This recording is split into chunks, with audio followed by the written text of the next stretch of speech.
Bonjour. Aujourd'hui, on va faire l'analyse de ce type de série. À ce cas, on va regarder que on demande de trouver les valeurs de P pour lesquelles la série converge. Et pour ce cas, on va utiliser les critères de l'intégrale. Les critères de l'intégrale indiquent que si on a une fonction continue positive et décroissant sur un intervalle, et on peut mettre des valeurs entières naturelles sur la f, on va obtenir ensuite. Ok. Et dit, si la intégrale de la fonction est continue, si la intégrale de l'intégrale impropre de la fonction converge, la série converge. Okay. Si la intégrale impropre de diverge, ça veut dire que la série de AN diverge. Ok. Bien. À ce cas, on regarde que si P est égal que 0, ça veut dire qu'on a la somme de N, 1 plus 2 plus 3, il est infini. Mais si P c'est plus grand que 0, on a le même cas parce qu'il va faire la somme des valeurs qui sont N, 1 plus N au carré, et ça c'est positif, non? C'est possible en demi, c'est possible 3, je ne sais pas. Mais toutes ces valeurs, ok, si je mets ici des valeurs, ok, de toute façon, il va aller à l'infini. Ok, bien. Et notre discussion était toujours sur les valeurs négatives, parce qu'on regarde ici que pour les cas plus grand ou égal que 0, la série diverge. Bien. Ça veut dire que après on va changer que les valeurs de P sont négatives. Bien. Et ça, c'est notre cas, que le P sera négatif. Ok.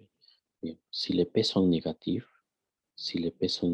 on va aller à calculer. Ok. On va supposer que les P sont négatifs et on va travailler sur cette fonction. Ok. Que c'est x en x au carré exposant P. Et pour être très clair avec le négatif, on va faire ça.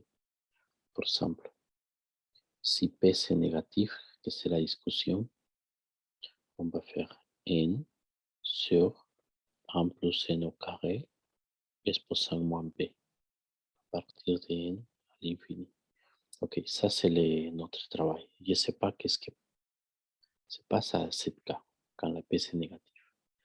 Bien, pour utiliser les critères de l'intégrale, on va utiliser la fonction. Ça veut dire qu'on va utiliser cette fonction. Mais pour faire la dérivée, on va revenir à la fonction positive avec l'exposant positif. Parce que comme ça, c'est plus facile à dériver. Ok? Mais après, on va revenir à la fraction quand on était sur l'intégrale. Maintenant, ce n'est pas problème avec ce cas. Par exemple, la dérivée, c'est le résultat de la dérivée de cette fonction, c'est 1 fois 1 plus x au carré exposant P plus x fois P 1 plus x au carré exposant moins P fois 2x moins P moins 1. On va changer l'exposant. L'exposant, c'est P moins 1. Ok, P moins 1. Alors, ça veut dire que si on factorise P moins 1, l'exposant P moins 1, okay, cet facteur, à l'intérieur, il reste 1 plus x au carré plus 2p x au carré. Bien. Et le problème, c'est qu'on a besoin que cette intégrale, cette dérivée, soit négative. Bien. Et ici, on va discuter, ici, c'est 1 plus de P plus 1, ok, divisé par 1 plus x au carré exposant à moins P. Ok, bien. Et à ce cas, il faut que cette dérivée soit négative. Bien. Si la dérivée soit négative, le problème c'est toujours avec les valeurs de la x. À quel moment va faire négatif? Par exemple, si la x, on discute sur une fonction quand la x est plus grande que les valeurs de, qu'est-ce que dit la série? À la série dit commence à 1. Ça veut dire que notre fonction, c'est pour la x plus grand que 1. Ok? Eh bien, la x est plus grand que 1. Bien, mais à quel moment cette cas c'est moins que 0? Ok. Le moins que 0, on ne peut pas discuter sur le dénominateur parce que le dénominateur, c'est 1 plus x au carré et 1 plus x au carré, c'est toujours positif. Ça veut dire que si on a besoin de que quelque chose soit négatif, toute sa analyse était sur le numérateur. Ça veut dire qu'il faut qu'on trouve que cette expression qu'on vient de remarquer soit négative. Bien. Alors, comment est-ce qu'on va calculer ce cas si ça c'est négatif? Bien. La discussion c'est toujours sur la x au carré. La x au carré va grandir parce que la x au carré ou la x va aller à des valeurs plus grandes. Ok.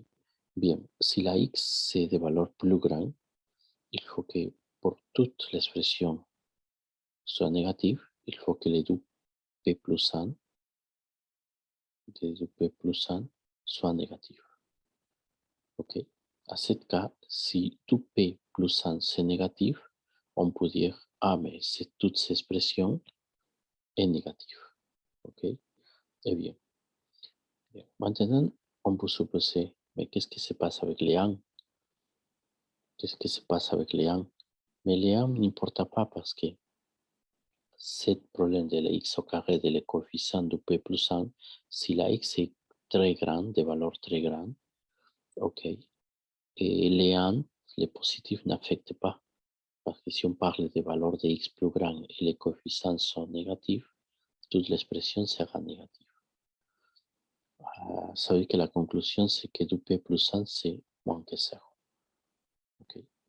Et à ce cas, on va trouver en fonction de croissant. Ok.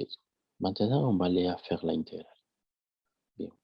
Pour faire l'intégrale impropre, on va discuter sur l'intégrale impropre maintenant. C'est l'intégrale impropre de la fonction, que c'est x sur 1 plus x au carré exposant moins p à partir de bien, différentiel de x. Bien. Et l'expression dit à partir de 1. Mais comme on va mettre 1. Okay. Et bien. Et à ce cas, on va faire un changement de variable. Le changement de variable sera 1 plus x au carré. La différentielle de y, c'est 2x différentielle de x. Okay. Et alors, la x est 1 et la x est plus infini. Si la x est 1, y2. Et si la x est infini, y c'est infini. Parce qu'on remplace, non? 1 plus 1 au carré. 1 plus 1 au carré, c'est 2. Ok. Eh bien, ça veut dire que la nouvelle intégrale sera, la nouvelle intégrale c'est, qu'est-ce qu'on dit sur la x fois différentielle de x? On va le trouver. X différentielle de x, c'est différentielle de y sur 2. Ok. Ça veut dire que x fois différentielle de x, que c'est indiqué ici, c'est différentielle de y sur 2. Bien. Alors, on va dire, ça c'est 1 sur y exposant moins p, différentiel d'y sur 2, et les bornes de l'intégrale c'est 2 à l'infini. Okay. Les 1,5, on les peut mettre dessous, et ça c'est 2, de 2 à infini, 1 sur y moins p, différentiel d'y. Ok. Et alors, cette intégrale, quand est-ce qu'il converge l'intégrale? Okay. On va dire que cette intégrale converge quand il converge et il diverge. Il converge quand moins p c'est plus grand que 1, non? Parce que ça c'est l'exposant, non? Okay. Quand moins p c'est plus grand que 1. Et il diverge quand moins p c'est plus petit égal que 1. Ok. Eh bien, si moins p c'est plus grand que 1, on va dire ici,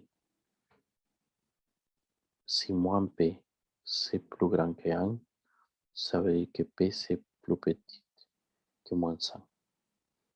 Ok. Et regarde ici la conclusion. Ok. La intégrale converge à cette étape. Ok, on va dire par les critères d'intégrale impropre, en utilisant les critères de l'intégrale, les critères de l'intégrale, ok, la série converge,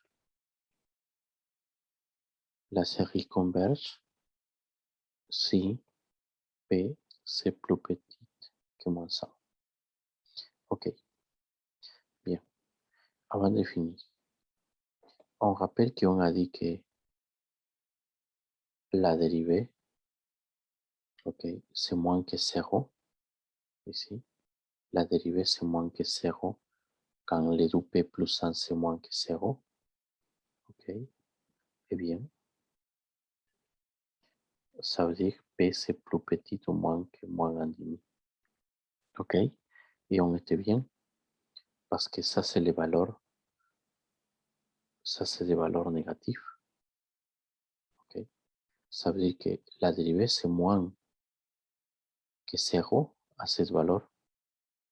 Ok, à cette valeur, c'est bien. Bien. Et on va utiliser des valeurs de p moins que moins 1,5. Et après de l'analyse de l'intégrale, on a dit que les valeurs pour utiliser pour lesquelles la série converge, c'est p plus petite que moins 100. OK? Et ça, c'est la vraie réponse. Ça, c'est la réponse. OK? Bien. C'est tout. Merci beaucoup. Bye.